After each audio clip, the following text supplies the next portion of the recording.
Sherri, over to you. Thank you. Great, great. Thank you. Thank you for all being here this afternoon. Happy to be talking about this today, and it kind of segues into from the last presentation. So this is a use case study that we are really happy to present that just was published last week. So just a little bit about who we are. We are a global trade association focused on the intersection of additive and sustainability.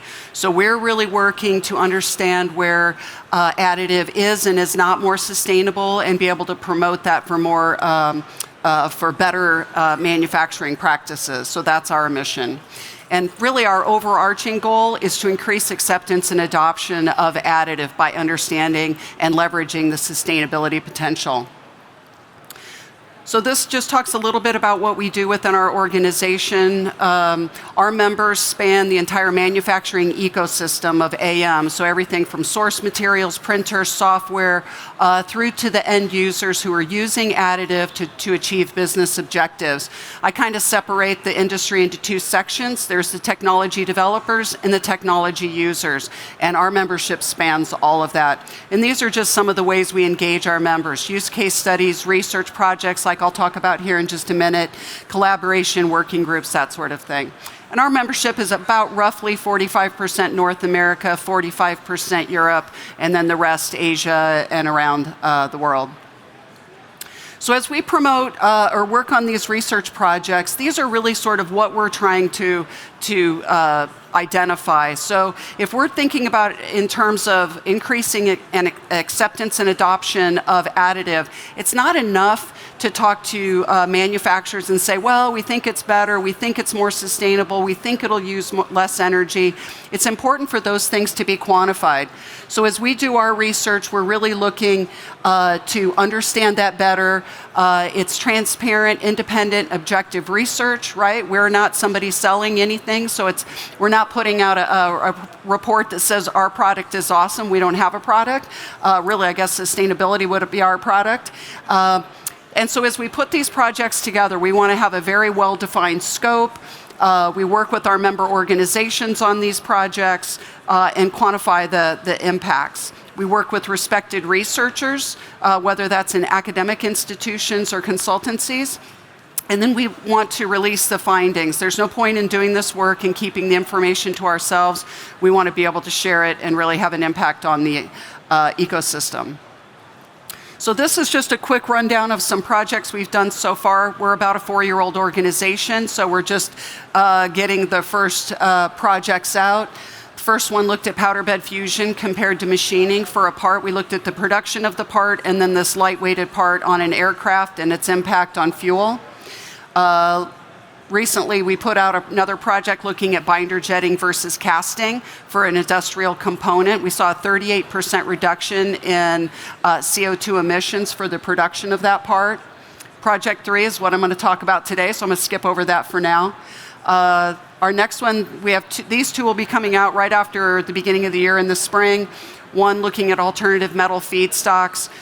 And Project 5 we're super excited about. It's with a major retailer in the US that is looking at using AM for spare part production, not just to be able to get parts that they can no longer get from the OEM, but also from a sustainability perspective to be able to keep old legacy equipment in operation. So from a cost perspective, that's a great story, and from a sustainability perspective, it's a great story to keep that equipment operational. So the study I want to talk to you about today, it flows well with the last presentation we had. Why fashion? For anybody who looks at sustainability, the fashion industry is terrible. There's so much waste, whether it's in the production process or related to overproduction. It's really an industry that is struggling, but being very proactive and trying to find ways to be more sustainable. So this study will deliver important data for the fashion industry, but it has implications beyond that. So that's part of when we look at research. We want to have something that you have to study something specific, but we want to have farther reaching implications of the findings. This is also our first project where we've studied a polymer part, so we're excited about that. Why now? Well, everyone is starting to talk more and more about sustainability. You know, in Europe, it's being much more driven by regulation. In the US, it's a little bit less about regulation, but stakeholders are demanding it, whether that's shareholders, customers, employees, and companies that are working around the world are impacted by all of that. And the reality is the world can't wait, right? We're all seeing the impacts of climate change, and we've got to do things. And we really believe AM has some great opportunities to really impact this. So for our product, for our hypothesis, we really thought we could take a look at this and see a reduction in the use of resources and the production of waste and emissions. We also looked at this process. It was a very complicated process, and so we thought we could see a much more streamlined process. And it also has the potential to move through AM production closer to demand. When I say closer to demand, that may mean geographically closer, but it may just mean in the decision tree closer. So rather than companies having to decide ahead of time, do we make more of the red one or more of the blue one, and then you end up with a lot of overproduction, with AM you have the ability to move that farther down the tree. And then look at this as a very viable alternative. If you guys want to check this out, we can pass this around also if you guys want to see what this looks like. It's a very tactile kind of thing. You want to see it and feel it. You can just pass it around and check it out. So this is what this part is. So if you look at the back of a lot of sneakers, they have that little part that goes around the heel that says whatever the brand is, whatever the logo is. And so that's where this part goes. So we're not studying the entire production of the shoe. We're just looking at that logo applique that gets attached on the back of the heel. So it's a very discrete part, very streamlined, and we're looking at the entire process going through that. And so while this is for a sneaker, a fashion implication or application, it has application beyond that. So this is who we worked with on this project. So Dylone Bond Factory is the one that makes this part and makes the shoe that it goes on for a very high-end luxury brand. The shoe that logo applique will go on will probably sell for 800 or 900 euros. So those shoes that you may not actually wear, that you put on a shelf. We worked with Stratasys on this. We looked at their polyjetting technology. Reeves Insight did the analysis and research work on this. In fact, Phil will be showing up in a few minutes. He's just finishing another talk, so he will also be available if you have more technical questions at the end about the research. And then we worked with the team at Aachen ACAM to do the peer review of this research. So as we looked at the process of analyzing this is sort of the boundaries of our study.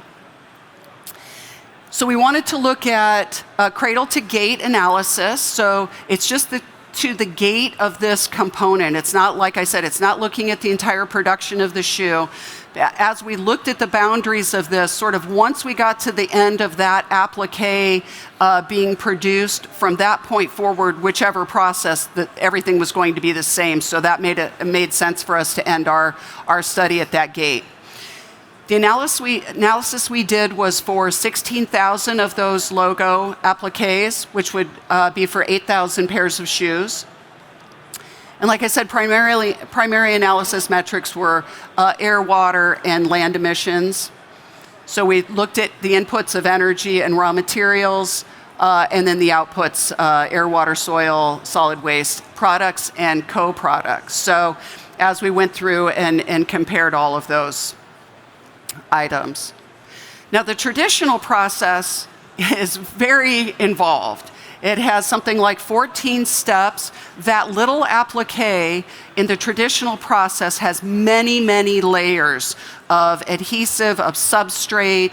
The material that the current process is a two-dimensional printing with a injection molded lenticular that goes on there. So very involved process. And these are all the steps. They're labeled down there what the steps are, laser cutting things out. It's very complicated. It also produces a lot of waste. By comparison, this is the polyjetting process. You bring the materials in, you print it, you're done. So from a production standpoint, it's very streamlined in terms of the operation. Now, it did not change significantly the amount of waste out of this, but the much more efficient process in this aspect of it. And so these are the general findings of this process. So we saw about a almost 25% reduction in greenhouse gas emissions over that entire process. The numbers need to be updated there. Just under 50% reduction in material use. So that's a significant aspect. And a 300,000 liter reduction in water. It went from basically 300,000 liters for the traditional process, mostly related to paper backing on one of the layers that this process does not have. So it does not have the water associated with that paper. 64% reduction in energy consumption, which is significant. And if you look at these, when you look at material usage being down, you look at energy consumption being down, these aren't just sustainability aspects, these are economic, right?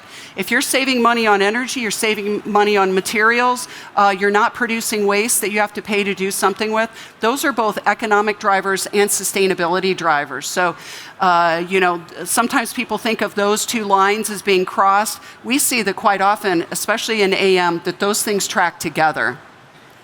And as I said, it went from a 12-step process to 2.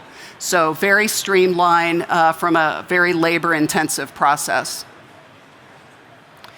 And as we look at the different scope emissions, scope 1, 2, and 3. So scope 1 being the direct emissions that are in-house and how those are impacted, we saw very little difference there.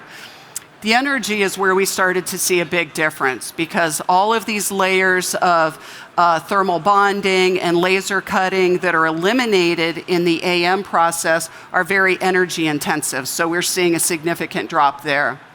And then as we look at the scope 3 emissions, so those are up and downstream emissions. This was an interesting study also in that we actually looked at the equipment. What was the embodied emissions within this equipment, and how did that factor over the life of the equipment? Because we felt like that was an important aspect of this to be considered, because different equipment really does factor into this. And as you can see, we saw a significant difference in the total findings overall. So almost 25% reduction in emissions overall. Scope 3 went up slightly. But overall, really, really good results on this.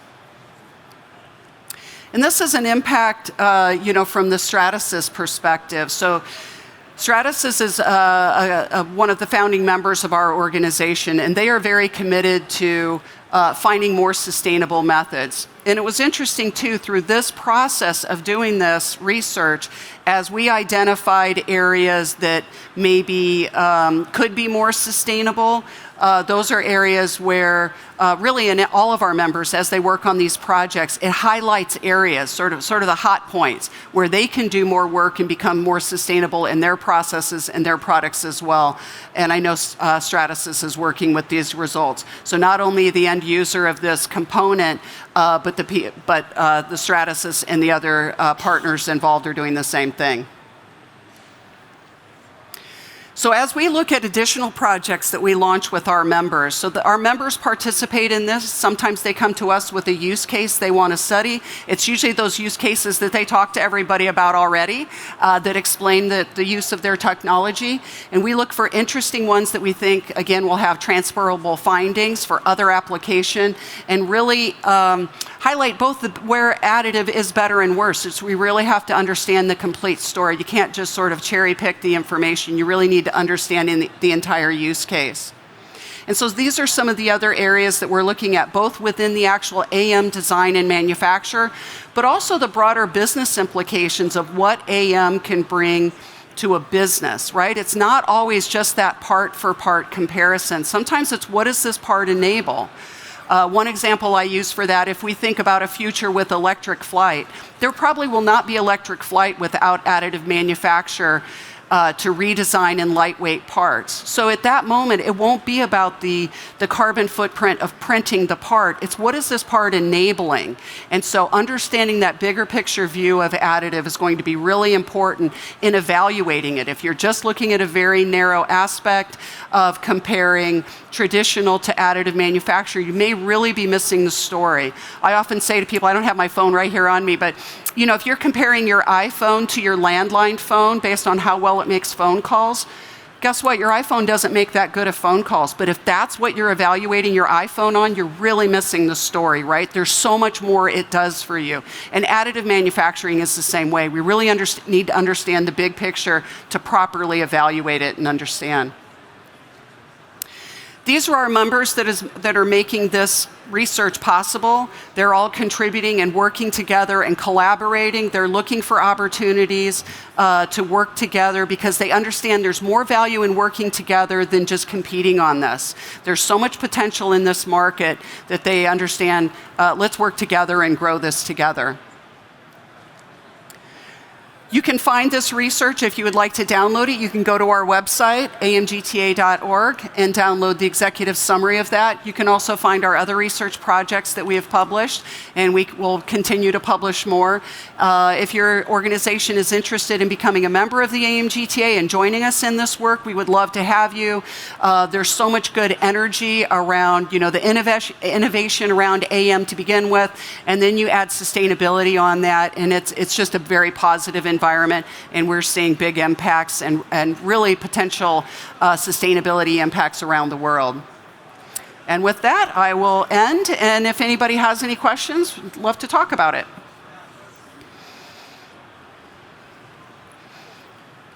And if not, I will let you go. Great, thanks. Yeah, thanks. Thank you, Sherri. Where can people find you this week?